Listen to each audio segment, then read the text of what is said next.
Good morning, Narad. Namaste. We recently celebrated Nolini's birthday. Growing up here, I had a lot of fond memories of Nolini, but I would like to, I know you have had intimate contact with him also, and I would like to get your thoughts and experiences and your contact with Nolini. First thing I can remember is that, oh gosh, it was probably in 1961, towards the end of the year.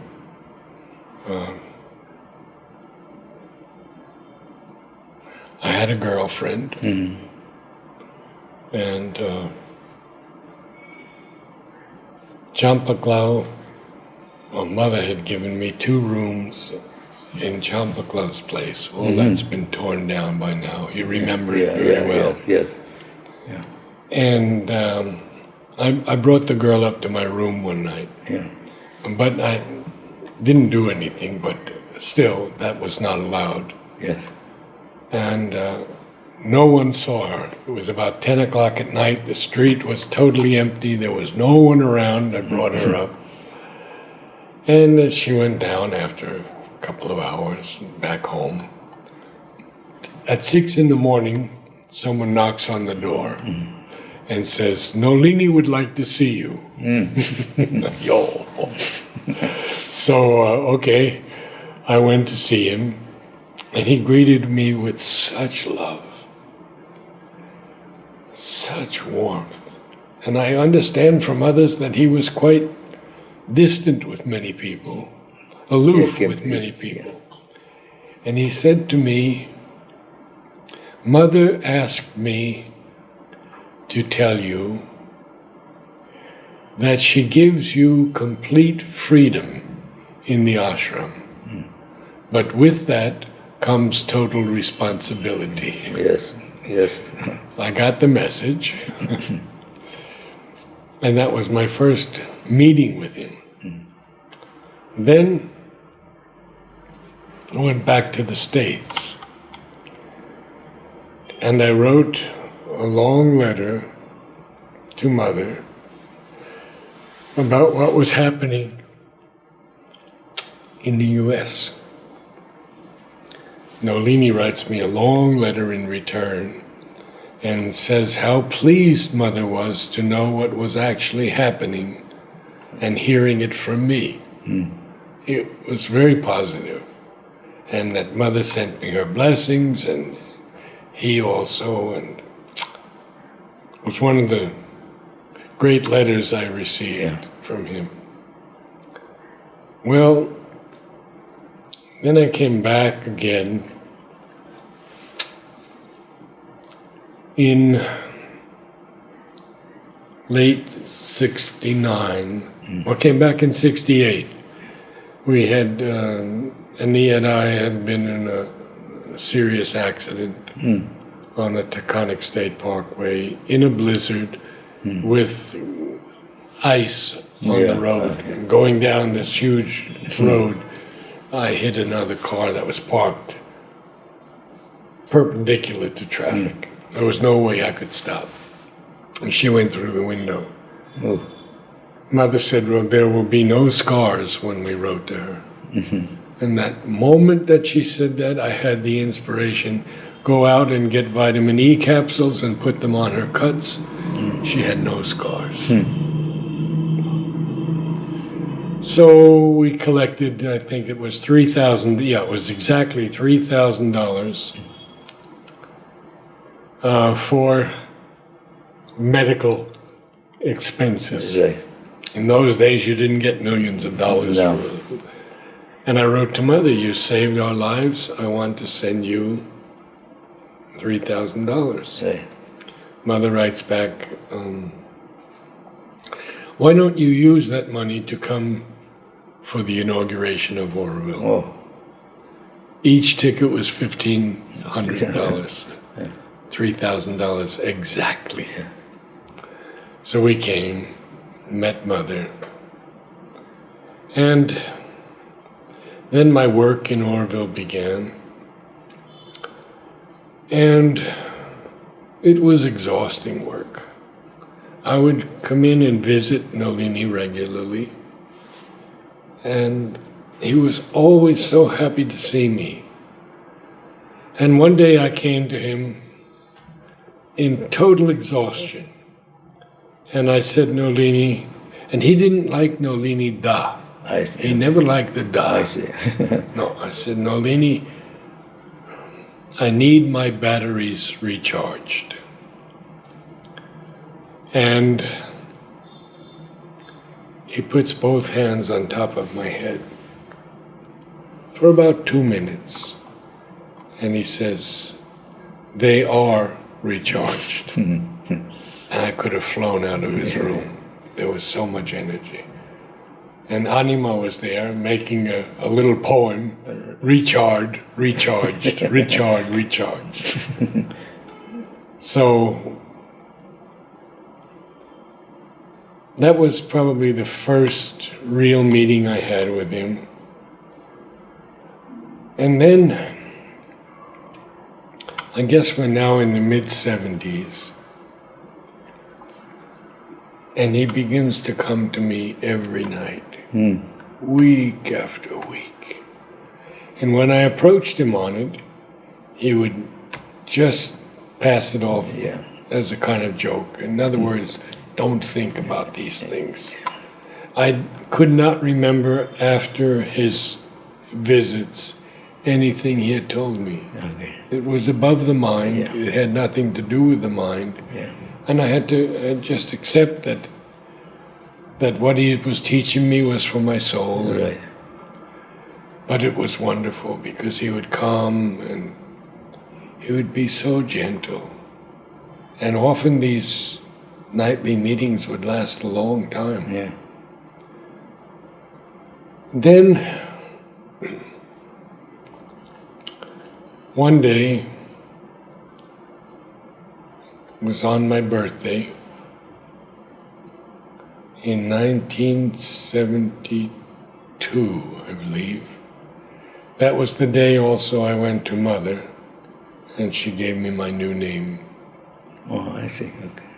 And that's a beautiful story. I've told it before. Yeah.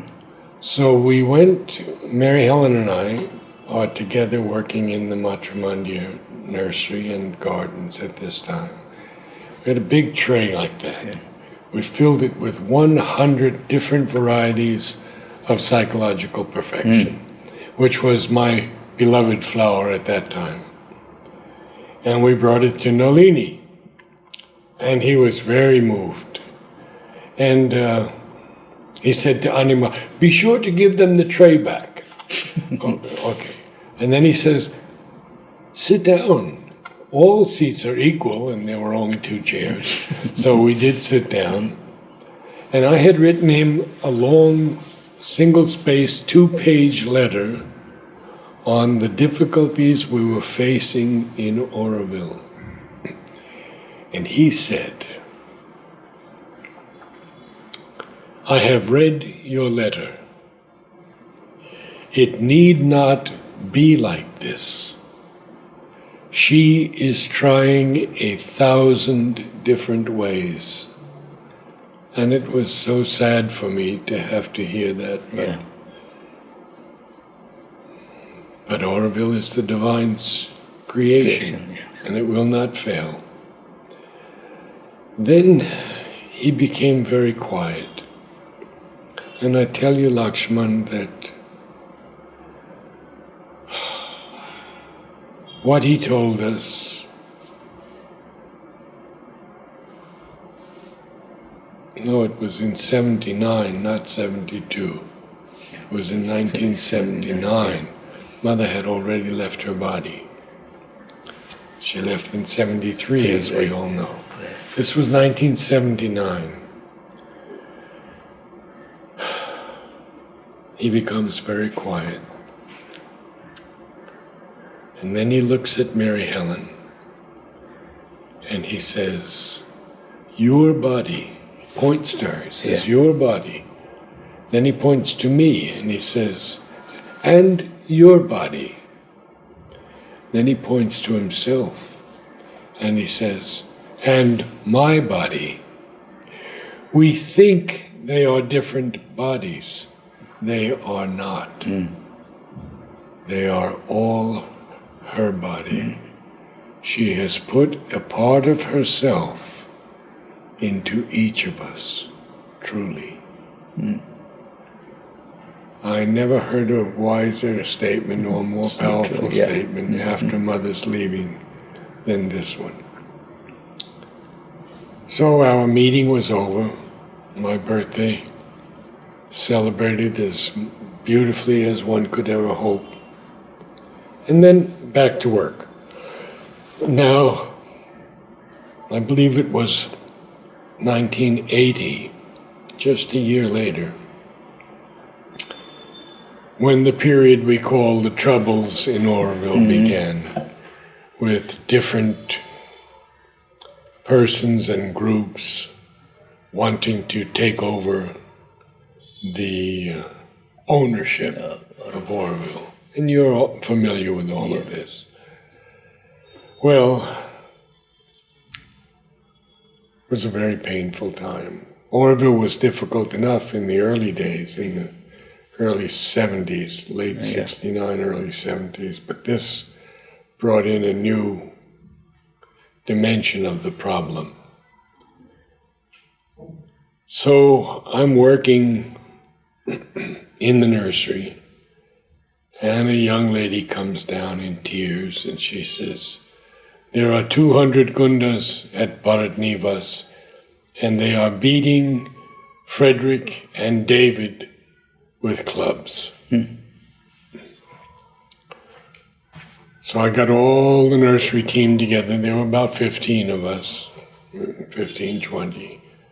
I picked up a machete, and we went through the back entrance of the nursery, across the road, just about to where Bharatnivas was. But there was a mound of, the level of the earth was different. We had to climb the mound. And this voice tells me, drop the weapon. So I dropped it. And I get up the mound, and I can't say it was the voice that told me, but something told me, say Ma at the top of your voice. And I said, Ma, Ma, Ma. And I didn't stop saying it. And they parted like the Red Sea. And I went in, and I took this David on my shoulder and started carrying him out. And I believe I gave him to B. Sullivan. At that moment, I stopped calling Mother, and a rock was thrown and opened my skull. So they rushed me to the hospital in Pondicherry. And it was pretty serious, I guess. I don't remember anything but the pain, but my head was fully bandaged all the way. And I said to Mary Helen, I have to see Nolini. So I went in to the ashram. You know, the ashram, even at that time, was not like it is now. It was very quiet. And went right into his room. And he comes out. His face turns white. And he says, what has happened to you? And he puts his hands on me and he blesses me. And we tell him the whole story. And at the end he says, take no part in all of this. And people have told me since, well, you would not have saved David and all that. But I know what Nolini meant. He meant, don't get involved in the politics of this situation. Mother's going to take care of it. And she did.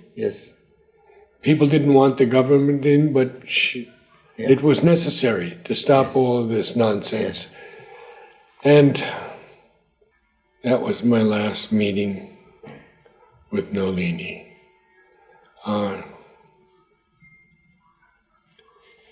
He was, for me,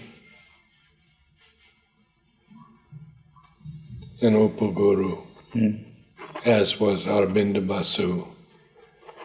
And the two of them have done so much for the soul that probably has to go through many births yet. You're off to a great start. But they were so incredible.